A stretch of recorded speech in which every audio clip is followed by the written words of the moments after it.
নমস্কার, আজকে আবার নতুন একটা ভিডিও নিয়ে এসেছি আপনাদের কাছে।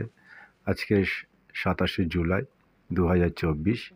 আজকে আমরা যাচ্ছি মাসাঞ্জোর ড্যাম থেকে দিঘল পাহাড়ি ড্যাম বলে একটা জায়গা, যেটা ঝাড়খণ্ডের নতুন একটা অফবিট। এখানে হয়তো অনেকেই যাননি, এটা প্রথমে আমরা যাচ্ছি। আগেও গিয়েছিলাম, এটা আমরা এখন আবার যাচ্ছি। এটা মাসাঞ্জোর ড্যাম থেকে এটা যেতে হয় প্রথমে রানেশ্বর। এটা প্রায় 13 থেকে 14 কিলোমিটার। সেই রানেশ্বর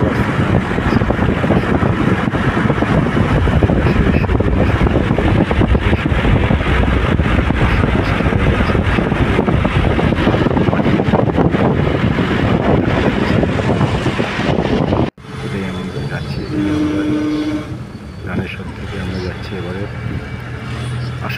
আসনবনি রানেশ্বর থেকে প্রায় 14 কিলোমিটার দূর। এখানে একটা বড় আট বসে এবং বেশ কিছু বসতি আছে। এখানে লোকাল মার্কেট যেটা আছে, এখানে সব কিছু প্রায় পাওয়া যায়। এখানে আশেপাশে যে সমস্ত বেশি বাজার টাজার করে এবং এখানে বেশ জনবহুল এলাকা।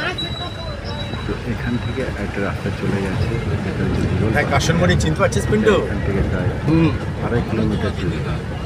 তো আমরা এখান থেকে এবার আমরা রাস্তা দিয়ে এবার দিঘল পাহাড়ি ড্যামের দিকে আমরা যাবো। এই দিঘল পাহাড়ি ড্যামের দিকে আমি করবো এটা হ্যাঁ যে এটা প্রায় এটা হিলের এরিয়া। এই দিঘল পাহাড়ি ড্যাম এটা দলমার পাদদেশ বলা যেতে পারে। এটা জামশেদপুর থেকে প্রায় 17 কিলোমিটার দূরে। এটার পপুলেশন এখানকার 882 জন। এটা 2011 সালে সেন্সাসে পাওয়া গেছে। তো এখানে একটা ফরেস্ট বাংলো আছে। গ্রামের ভেতর দিয়ে রাস্তা দুমকা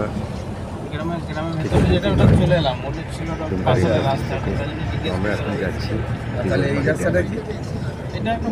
আমরা ডান বাঁদিকে দূর করে চলে যাচ্ছিলাম। বাঁদিকে রাস্তা দিঘল পাহাড়ি যাবো কোনটাতে? যে ছেলেগুলো ছিল তাদেরকে জিজ্ঞেস করতে, তারা বললো না, এটা রাস্তাটা ভালো নয়, আপনারা ডান দিক দিয়ে যান। তখন আমরা ব্যাক করে আবার ডান দিকে রাস্তা ধরলাম। আবার ডান দিকে রাস্তা দিয়ে যাচ্ছি। সবুজ গোটা রাস্তাটা পিচিং আছে, মাঠ, বুঝি গোটা রাস্তাটা পিচ আছে না? দিঘল পাহাড়ি ড্যাম, দিঘল বাঁধ চলছে।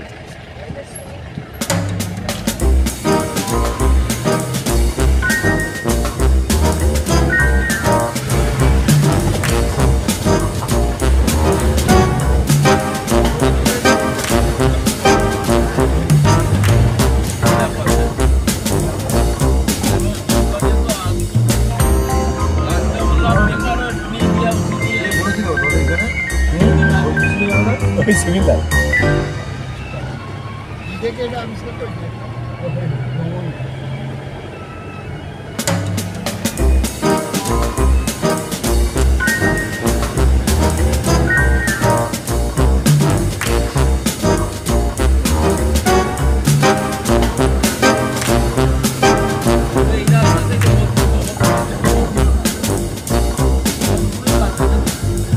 পুরো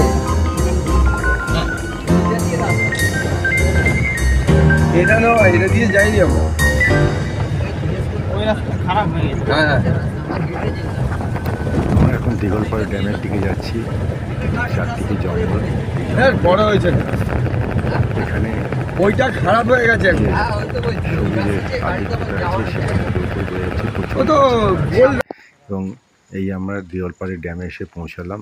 আমরা গাড়ি থেকে নামলাম, নেমে দূরে দেখা যাচ্ছে দিঘল পাহাড়ি ড্যাম। এখান থেকে সবাই মোটামুটি ফটো সেশনে ব্যস্ত, সবাই ফটো তুলছে। এই হচ্ছে দিঘল পাহাড়ি ড্যাম, এখান থেকে শুরু হচ্ছে। এটা লোকাল লোকেরা দিঘল পাহাড়ি বাঁধ বলে। এটা সাধারণত এই জল দিয়ে নিচের দিকে যে জমি আছে, সেই জমিতে চাষবাসের জন্য ব্যবহার করা হয়। এবং এটা যে চারিদিকে পাহাড় আছে, সেই পাহাড়ের জল এসে এখানে জমে, সেখানে এটা জমিয়ে রাখা হয়। এটা কোনো মনে হয় না কোনো নদী থেকে উৎপত্তি হয়েছে এই ড্যামটা বা কোনো নদীর আছে। চারিদিকে ক্যাচমেন্ট এরিয়াতেই যে বর্ষাকালে বা বৃষ্টিতে যে জলটা হয়, সেই জলটা এখানে জমা হয়। এটাই এই বড় যে বাঁধ, এই বাঁধ দিয়ে রেখে দিয়েছে। যখন গ্রীষ্মকালে নিচে যে জমিগুলো আছে, সেই জমিতে চাষাবাদ করা হয়। এবং এই দূরে জঙ্গল দেখা যাচ্ছে। এই জঙ্গলের ভেতরে আছে ফরেস্ট বাংলো, আমরা সেখানে যাব। এই হচ্ছে যে ফরেস্ট বাংলো। এই ফরেস্ট বাংলোটা বুকিং হয় দলমার ফরেস্ট রেঞ্জ থেকে। মনে হয় আমরা জিজ্ঞেস করেছিলাম এখানকার লোকেদের, তারা বললো হ্যাঁ এরা দুটো ঘর এখন রেনোভেশন হচ্ছে, ভেতরে দোকানে ঘর আছে বড় ঘর। আর পেছন দিকে আমি নিয়ে যাচ্ছি দেখুন আপনার এখানে কিচেন আছে এবং আর একটা কনফারেন্স রুমও হচ্ছে এখানে, যেখানে ওদের কনফারেন্স ফরেস্টের সংক্রান্ত, এটা হচ্ছে ফরেস্ট কনফারেন্স রুম। তো আমরা যখন অনেক দিন আগে প্রায় গিয়েছিলাম তখন কিন্তু আমরা এই অবস্থা ছিল, মানে অবস্থা মানে ভয়ার্থ পরিবেশ, বুঝতে পারছো না, অন্ধকার তো, মোমবাতি জেলে আমরা আছি ঘরে, ওই বাংলো থেকে মোমবাতি জেলে, কারেন্ট তো নেই। এখান থেকে যে দুমকা আছে সেটা এই দুমকা যে দিঘল পাহাড়ি, এটা আসলে শিকারিপাড়া সাব ডিভিশনের মধ্যে অবস্থিত এবং যেহেতু দলমা এখান থেকে খুব কাছেই, তো যদিও সেখানে হাতি খুব একটা আসে মানে লোকের বলে না কোনো দিন আসে না, তো এই জঙ্গলটাই আসলে উপলব্ধি বলতে করা যায়। এখানে সুন্দর সবুজ গাছ, বর্ষার জন্য আরও সবুজ বেশি মনে হচ্ছে। ডিরেক্টর এসে পড়ে যাবে দেখবেন বৃষ্টি এসে গেলে